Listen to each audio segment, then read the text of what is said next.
Todd Boehly and Boehly are going to move heaven and earth to get Jude Bellingham to Chelsea, and apparently it'll cost around about £100 million. Joao Felix has impressed Todd Boehly to the point where he wants to build the whole team around him, as I said he would. And finally, when it comes to Graham Potter's future, Chelsea have given him a vote of confidence in public, and we're going to break this down, how this is going to impact us as fans and what this actually really means in reality. We've also got a breakdown of 3 key topics from the press conference where Graham Potter was asked about his anger management issues. He was also asked about Mudrik's and Cucurella's personalities and how they're getting along, and finally about the latest team news against Dortmund. So I know you're going to enjoy this video. I know you're going to stay tuned till the very end because you made it this far. So hit the like button. We're aiming for 1,000 of those. Subscribe to the channel because we're trying to get to 25,000 and then to our ultimate goal of 100k. And finally, in the pinned comment is my Instagram. Follow me there in the pinned comment and ask me anything related to football and follow the account. Let's build it. We're going to start with the big news and the vote of confidence, because you're only as good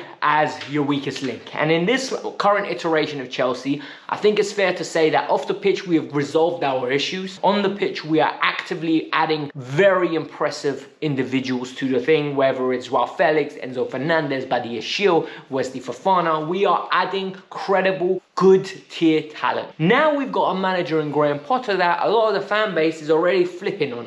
A lot of the fan base want him out. Chelsea have once again came out and given him the vote of confidence. They've literally gone through The Athletic, and Ornstein has released an article that has stipulated 3 main reasons why they are going to stick with him. And the quote is, we're not going to judge him over years, months, we're going to judge him over years. So essentially, you saying Potter out, me saying Potter in, you saying Potter in, me saying Potter out is irrelevant, because the people that make the decision have made up their decision. He's staying. And these are the 3 main reasons. Number 1, this is an ongoing. They view this as the building blocks. They view this as the teething issues. They view this as the entity that we have to go through prior to becoming what we want to become.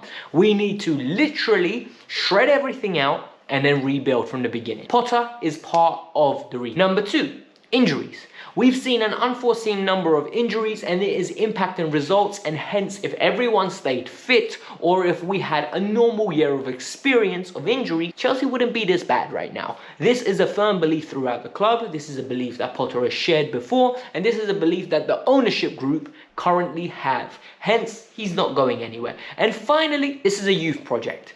They believe that to convince the top creme de la creme youth to join Chelsea, you need to have stability at the top. You need to give them a pathway. You need to give them elements of virtue to the point where we will enable you to develop by giving you a safe place.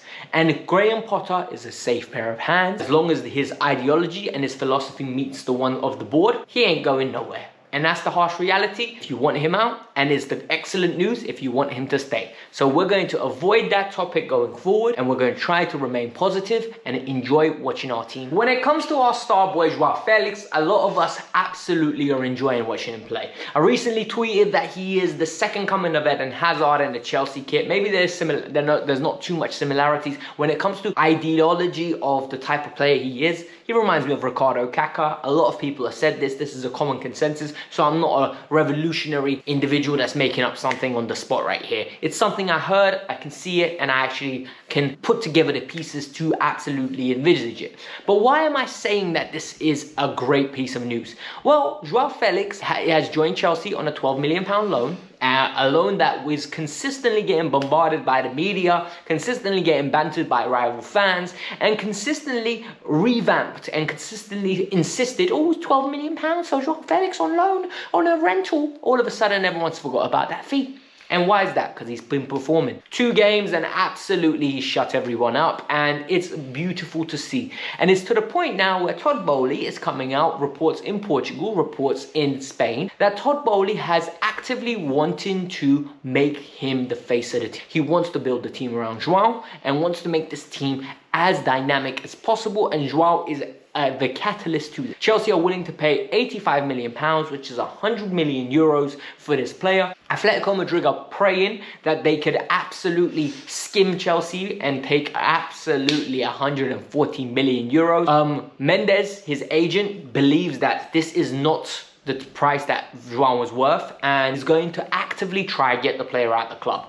So essentially, if João says he wants to leave and his agent's on board with that, you have Chelsea paying £85 million, this deal should get done. It shouldn't be an issue. It shouldn't be a commotion.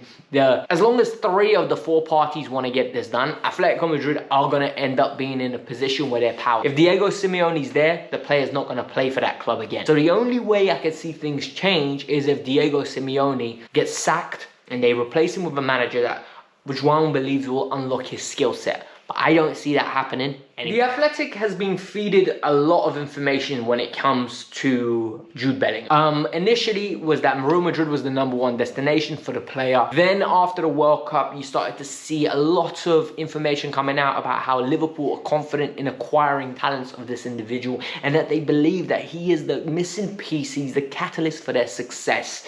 However, recently, Athletic have been coming out that saying Chelsea are unlikely to acquire the services of Mr. Jude Bellingham, but now they're coming out with counterproductive stories. One of these stories that marks us in a positive light is that Iqbali and Boehly are in love with this player. They literally will move heaven and earth, and that's a quote.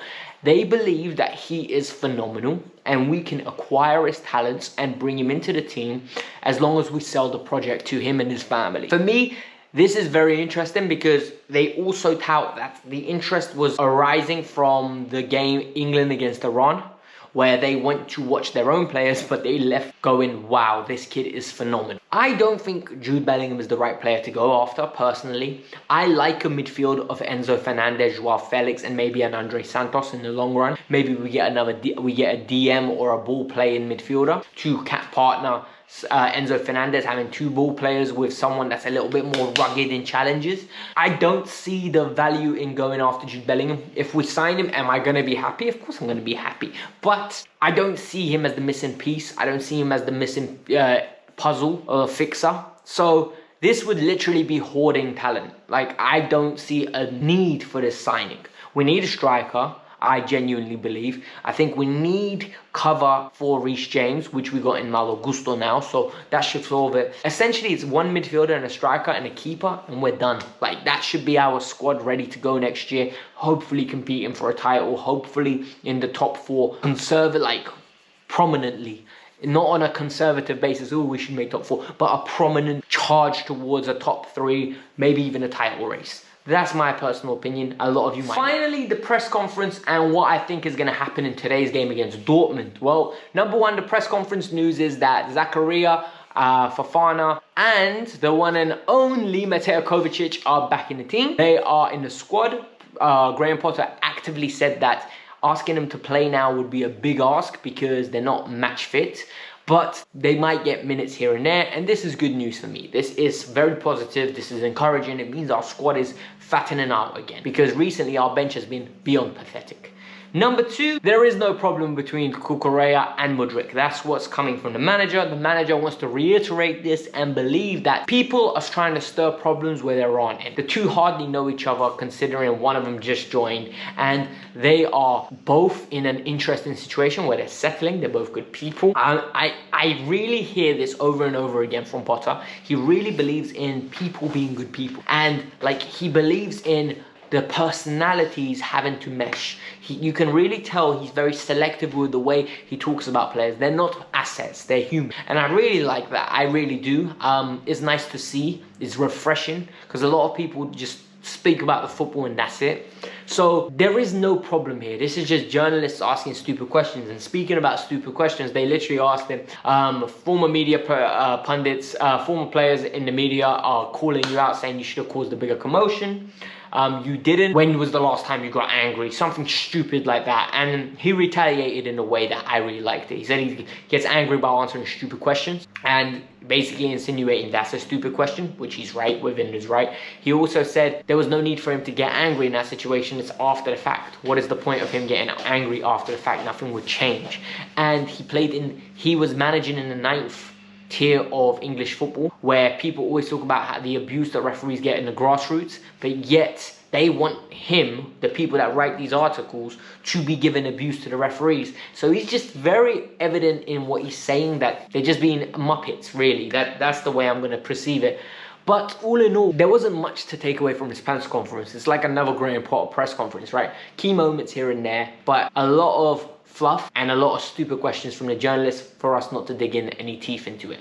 But otherwise, this was the Kavkas View. I hope you lot enjoyed it. I hope you watched the game and try to enjoy it, because it's been tough enjoying Chelsea recently because of the results, right? We always end up being more frustrated than happy. So at this moment in time, let's integrate this into our happiness, and this could be our safe place. Tonight, there'll be a video coming out of the match review. So I hope you lot enjoyed it. Peace out. I'm out.